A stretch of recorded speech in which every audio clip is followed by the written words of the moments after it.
My name is Moon Petrie and I was going to make this video on the 30th. I got sick and then my kids got sick and now it is the 3rd. At any rate, here I am trying to set some goals. So this was the 4th challenge in the Merry Mini Marathon, which was created by Rebeccah Rodriguez and Evie Redding. I will leave their links below just in case you haven't encountered them yet. They are absolutely worth your subscription. So I have some, more vague, this is where Norbert is going to knock the camera over. I'll hear you. I have some vague kind of goals. Some of that like, find the balance between, keep perspective on, all those kind of goals. And that's great, but that's not really what I wanted to do here. I wanted to be concrete.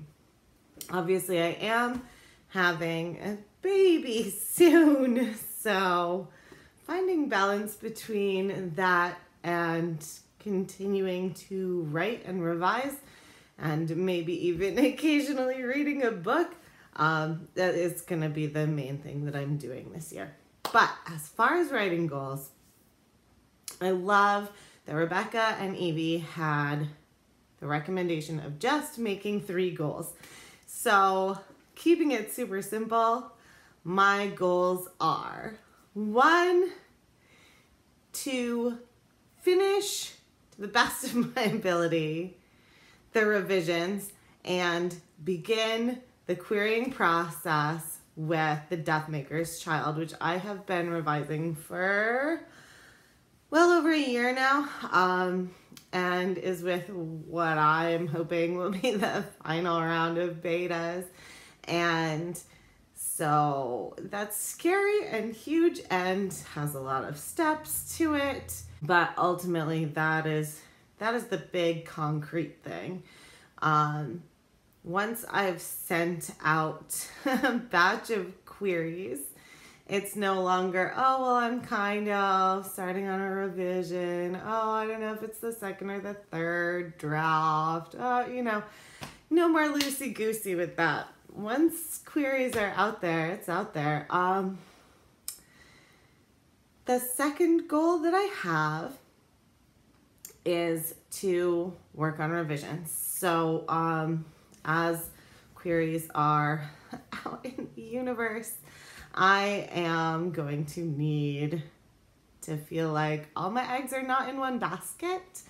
Like I will still have hope and things to look forward to, and things with potential, even if the querying process is unsuccessful or just takes a really long time.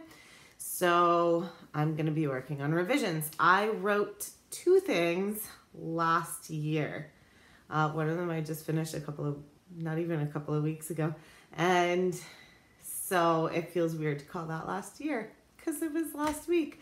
But I did draft 2 projects, and both YA Portal Fantasies, and I am feeling like the one I did more recently probably needs less work and is also just a good bit shorter. So I'm a little less intimidated about taking that on, even though that would be out of order. And I love things to be chronological, so I feel weird about that. But regardless, I'm going to be trying to do some amount of revision on hopefully both of those first drafts in 2020.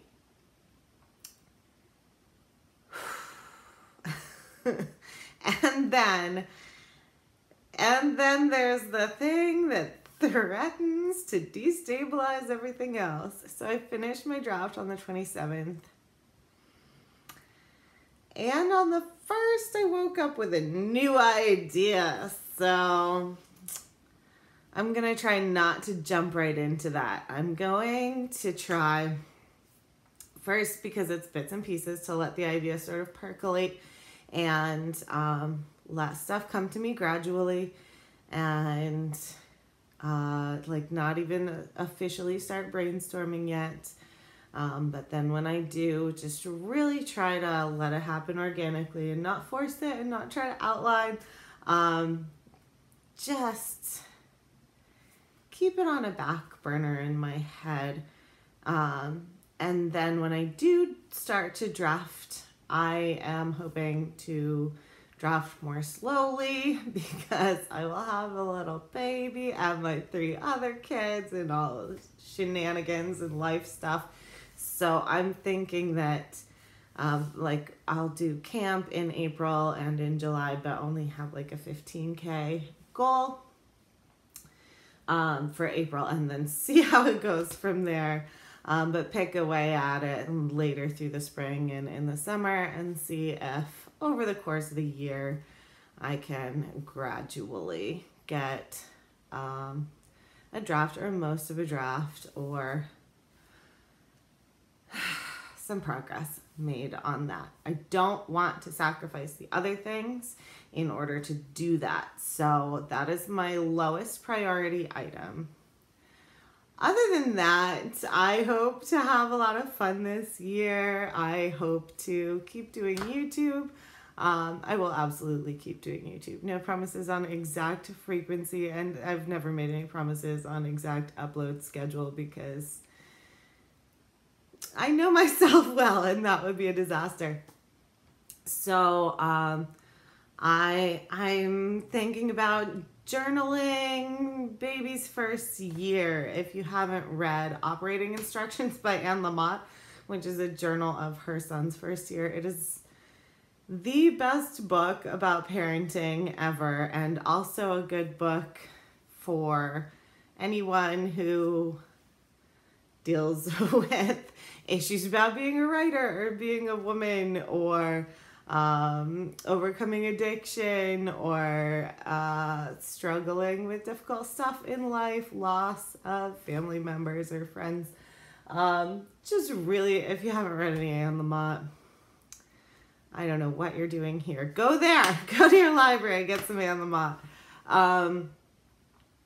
But I have no intention of having anything so sparkly and witty as what she wrote by the end of the year. But I think it would be a nice thing to do just for myself and be able to look back on someday. And I have like fun, silly goal, like stop saving stickers for when I really deserve them or for later or whatever, and put a lot more stickers in my planners and things like that, and just try to remember, you know, Emily Bourne always says, if it's not fun, don't take it seriously.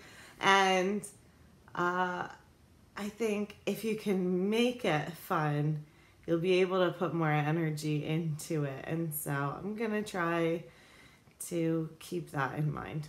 And as author Angela Ann said in a video months ago, early in Nano, or maybe even Preptober, be gracious with yourself. And so that is another one of my vague and amorphous goals as my life is changing, or as I'm attempting new stages of writing, like querying, just to remember not to push, not to rush myself, that as long as I continue to move forward and put energy into things, then that is the ultimate goal. And so I am doing everything right.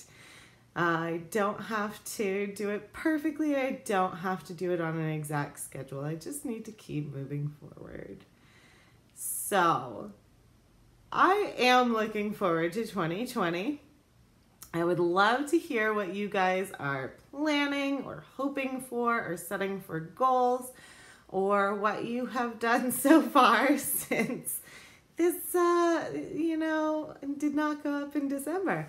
Leave me a comment down below. Let me know what some of your thoughts are on the coming year, or if you have any recommendations for finding balance, because I think everyone is always struggling with that or working on that no matter what they are doing in their life. I'm really good at prioritizing a thing or three, but things 4 and 5 just fall right off my radar, and really good at trying to be really good at just a couple of things, and I am mediocre to pathetic at everything else. Until next time, I am Moon Petrie, and Happy New Year!